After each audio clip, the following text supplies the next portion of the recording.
Shalom saudaraku yang dikasih dalam Tuhan. Kembali lagi dalam renungan mingguan Kristen. Saat ini kita akan mempelajari satu topik yang berikutnya, yang judulnya adalah kematian dalam dunia yang berdosa. Tahukah Bapak Ibu sekalian, sejak kapan kita mengalami kondisi seperti ini? Kondisi kematian, kondisi penuh dengan dosa.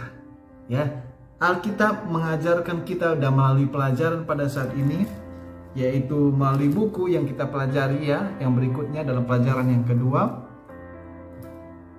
Roma 5 ayat 12 dikatakan seperti ini. Sebab itu sama seperti dosa telah masuk ke dalam dunia oleh satu orang, dan oleh dosa itu juga maut, demikianlah maut itu telah menjalar kepada semua orang, karena semua orang telah berbuat dosa. Nah, siapakah satu orang ini yang dimaksud dalam pelajaran kita? Saudaraku yang dikasih dalam Tuhan, pelajaran yang lalu kalau kita mempelajari, dosa itu dimulai oleh satu oknum yang bernama malaikat Lucifer. Malaikat Lucifer telah memberikan sebuah pemberontakan kepada yang menciptakan dia, yaitu Allah itu sendiri. Tapi apa yang terjadi saudara-saudara dikasih dalam Tuhan? Pada saat ini Lucifer bekerja juga kepada manusia, ya, kepada manusia. Kalau kita membaca itu dalam kitab Kejadian ya, khususnya Kejadian pasal yang ketiga, ya, mulai dari pasal yang kedua kemudian pasal yang ketiga, ada seorang oknum yang tadinya juga ada malaikat, yaitu Lucifer, mengambil rupa seekor ular, ya, mengambil rupa seekor ular. Dan boleh kita perhatikan, ya, ketika Tuhan menempatkan Adam dan Hawa di Taman Eden, Tuhan memberikan sebuah aturan, yaitu aturan untuk ketaatan. Ya, di sini juga ditunjukkan bahwa Allah itu adalah Allah yang menjadikan kita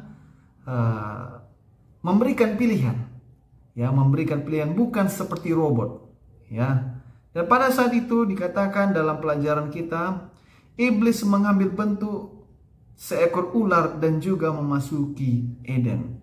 Lalu kalau kita baca di dalam Kejadian 3 ayat 1 sampai 4, mulailah mereka berkomunikasi antara ular dengan Hawa, ya. Lalu apa yang dibuatkan ataupun terpikirkan oleh manusia melalui argumen yang diberikan ular? Yang pertama, sejauh ini tidak ada bukti dunia alami tentang keberadaan dosa dan kematian. Yang kedua, ular itu sebenarnya memakan buah terlarang dan sangat menikmatinya. Jadi terlihat dia menikmati, ya. Lalu, jadi mengapa harus menahan diri? Mengapa Hawa harus menahan diri dikatakan, ya? Nah, apa yang terjadi saudara-saudara? Beginilah cara yang dibuat oleh sang ular, yaitu menipu Hawa. Lihat, aku makannya juga tidak apa-apa. Saya kurang tahu ya apa ular juga dulu bisa berbicara, ya. Tapi begitulah Alkitab katakan, mereka punya sebuah komunikasi, ya. Lalu apa yang terjadi? Hawa mengabaikan 3 prinsip dasar. Yang pertama, ini juga yang perlu kita pegang, ya, hati-hati kita, ya, jangan sampai kita lakukan juga. Yang pertama, akal manusia tidak selalu merupakan cara teraman untuk mengevaluasi hal-hal rohani. Yang kedua, firman Tuhan mungkin tampak tidak logis dan tidak masuk akal kita, tetapi itu selalu benar dan dapat dipercaya. Dan yang ketiga, ada hal-hal yang tidak jahat atau salah dalam dirinya, tetapi Allah telah memilihnya sebagai ujian ketaatan. Tetapi apa yang terjadi? Hawa memilih jatuh, ya. Hawa memilih jatuh. Dia memutuskan antara firman Tuhan dan daya tarik yang menggoda dari budaya sekitar dia. Dan apa akibatnya? Dia jatuh ke dalam dosa, ya, jatuh ke dalam dosa. Apa tipuan yang diberikan oleh iblis? Yang pertama, ya, dia menyamaratakan larangan khusus Tuhan. Ini tipu, ya. Tuhan katakan semua di dalam taman ini boleh kamu makan, tapi dia katakan semua yang di taman ini tidak boleh kamu makan. Ya, diputar hanya sedikit kata-kata itu, tapi sudah jadi salah. Ya, lalu yang kemudian iblis menentang apa yang Tuhan katakan. Ketika Tuhan katakan kamu akan mati, tapi iblis katakan kamu sekali-kali tidak akan mati. Itu di dalam ayat 4 ya, Kejadian 3. Dan pada akhirnya ya, penipu itu tegaskan, Allah mengetahui bahwa pada waktu kamu memakannya matamu akan terbuka dan kamu akan menjadi seperti Allah, tahu tentang yang baik dan yang jahat. Jadi apa yang segera dikerjakan oleh setan pada saat ini untuk mengelabui Hawa? Ya, setan membuat Hawa meragukan firman Tuhan. Perhatikan, ini juga akan dilakukan oleh setan kepada kita, yaitu meragukan firman Tuhan dalam kehidupan kita, dalam pikiran kita. Sudahlah, sekali-sekali, enggak apa-apa sekali-sekali.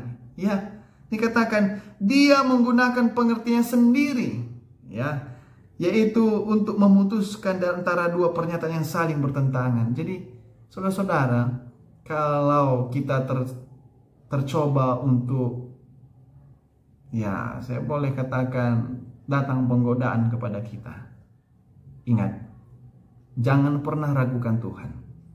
Jangan pernah gunakan akal kita sendiri, tapi selalu utamakan apa yang Tuhan sampaikan.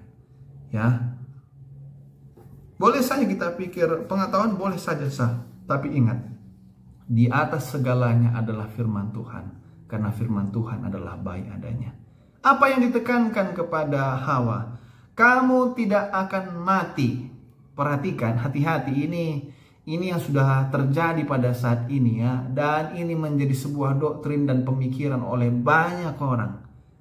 Ya, pelajaran kita sebutkan bahwa gagasan tentang ini digunakan oleh filsuf, ya, filsuf kuno. Ya, di Mesir kuno hal ini mendorong praktik mumifikasi dan arsitektur pemakaman. Apa itu? Bahwa jiwa ini abadi. Boleh kita perhatikan dalam film-film juga, dalam Casper itu ya, film Casper ya, arwahnya terbang-terbang. Bahkan kalau Tom and Jerry juga, dalam ya ada beberapa klip tiba-tiba keluar arwah lalu dia jalan-jalan. Bahkan banyak lagi sekarang ya, menggunakan membuat jiwa itu abadi adanya. Jadi perhatikan ya, iblis menempatkan firman-Nya sendiri di atas firman Tuhan. Jadi hati-hati saudara-saudara ya. Jangan sampai kita menempatkan kehendak kita di atas kehendak Tuhan, di atas firman Tuhan. Setan katakan sekali-kali kamu tidak akan mati, padahal Tuhan katakan kamu akan mati. Nah, saudara-saudara, hati-hati. Saat ini spiritisme ya, bahkan keabadian jiwa ini akan terus terdoktrinasi dalam dunia ini. Tapi ingat ya, tidak ada keabadian jiwa. Ya, kita nanti ada saatnya kita hidup kekal, tapi bukan gentayangan seperti sekarang ini. Ada orang mengatakan setelah dia meninggal maka rohnya akan melayang-melayang dulu, keliling-keliling dulu. Ya, bahkan beberapa agama juga, ada agama juga menyatakan dia akan berputar terus di dunia ini sampai nanti dia menghasilkan sesuatu yang jauh lebih baik. Ini enggak ya. Alkitab tidak mengajarkan demikian. Hati-hati kita ya. Dan apa akhirnya saudara-saudara? Ada konsekuensi dosa ya. Ada konsekuensi akibat pelanggaran akan perintah Tuhan. Memang dalam pelajaran kita ini dikatakan kematian. Sekali-kali kamu tidak akan mati kata Tuhan, tapi kamu akan mati kata Tuhan. Memang tidak langsung mati, tetapi di saat yang sama ya, mereka akan menerima hukuman mati. Siapa itu? Adam dan Hawa ya, Adam dan Hawa. Mari kita perhatikan beberapa konsekuensi dosa akibat melanggar perintah Tuhan. Yang pertama, terputusnya hubungan kita dengan Allah. Ya, terputusnya hubungan kita dengan Allah. Yang kedua, ya ini secara beberapa saja ya kita sebutkan ya, dari begitu banyak ya. Yang kedua, seharusnya kita bisa dekat dengan Tuhan ya, tetapi kali ini oleh karena dosa kita takut untuk bertemu dengan Tuhan. Yang ketiga, ya akibat dosa kita suka untuk menyalahkan orang lain, seperti Adam dan Hawa. Padahal mereka yang gagal ya. Lalu apalagi? Oleh karena dosa, kematian membawa kematian bagi keluarga manusia karena hubungan Adam dan Hawa dengan pemberi kehidupan mereka rusak. Kita akan mendapatkan kematian. Lalu selain itu, kita juga melahirkan ya, ataupun melahirkan atau membesarkan anak dengan pengalaman yang menyakitkan. Tangis ya. Ini harus kuat-kuat, ini teriak ini seorang ibu untuk melahirkan anak. Kesakitan.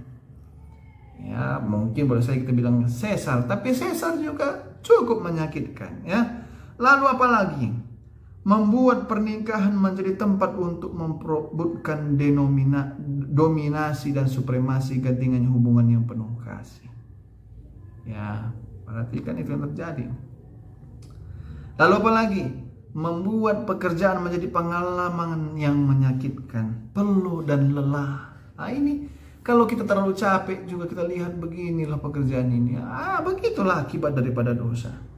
Ya, dosa juga mengakibatkan rusaknya rasa kebaikan mereka dan kehilangnya kemampuan untuk membedakan antara yang baik dan jahat. Kepada siapa? Kepada manusia. Bahkan merusak hubungan antara manusia dengan alam. Nah, ini akibat-akibat dosa ini saudara-saudara ya.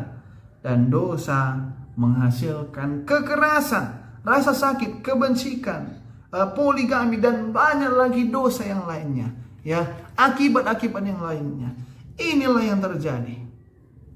Ya, inilah yang terjadi.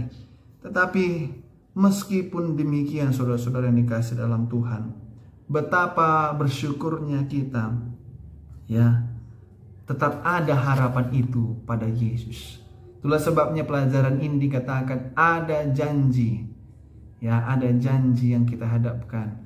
Bahkan pada saat itu ketika mereka menghadapi pelanggaran itu Adam dan Hawa. Ya, ini janji itu terdapat di dalam Kejadian 3 ayat 15 dikatakan, Aku akan mengadakan permusuhan antara engkau dan perempuan ini, antara keturunanmu dan keturunannya. Keturunannya akan meremukkan kepalamu dan engkau akan meremukkan tuminya. Ya, dan kita ketahui kata permusuhan, ya, kata permusuhan ini dalam Ibrani eibah, ya. Ini menyeratkan tidak hanya kontroversi kosmik yang bertahan lama antara baik dan jahat, tapi juga apa itu? Penolakan pribadi terhadap dosa yang telah ditanamkan oleh kasih karunia dalam pikiran manusia. Ya, kasih karunia yang Kristus tanamkan dalam setiap kehidupan manusia menciptakan permusuhan terhadap iblis dalam diri kita. Ingat, itu juga ada hati nurani kita juga ya. Kasih karunia Tuhan itu membuat kita tidak suka kejahatan. Ya. Dan inilah janji itu, bagaimana Allah akan menyelamatkan kita, bagaimana Yesus akan menyelamatkan kita. Jadi kita bersyukur. Ada janji yang Tuhan telah berikan. Yang penting kita mau untuk menerimanya. Ya, kita mau untuk menerima. Jadi, saudara-saudaraku yang dikasih dalam Tuhan, pada saat ini pelajaran kita mengenai ataupun yang judulnya kematian dalam dunia yang berdosa, ini diakibatkan oleh karena manusia mengambil juga kehidupan yang berdosa, oleh karena lebih memilih untuk mendengarkan si jahat daripada Tuhan itu sendiri. Jadi pesan kepada kita pada saat ini, ya, sebab itu sama seperti dosa telah masuk ke dalam dunia satu orang, demikian maut itu telah menjalar kepada semua orang, karena semua orang telah berbuat dosa. Namun melalui Yesus Kristus, kita juga melalui satu orang, satu oknum akan diselamatkan. Jadi mulai dari sekarang jangan takut, dan tetap buat kehendak kita di bawah kehendak Tuhan. Artinya apa? Kita selalu mengikut kepada kehendak Tuhan. Karena kalau kita sudah menempatkan kehendak kita di atas kehendak Tuhan, maka dosa yang akan terjadi. Jadi demikian saja untuk pelajaran kita pada saat ini. Nanti boleh diputar-putar ulangi untuk pelajaran-pelajaran yang bisa kita dapatkan, sehingga pelajaran mingguan ini dapat memberkati kita. Demikian, Tuhan memberkati kita. Sampai bertemu dalam renungan yang berikutnya.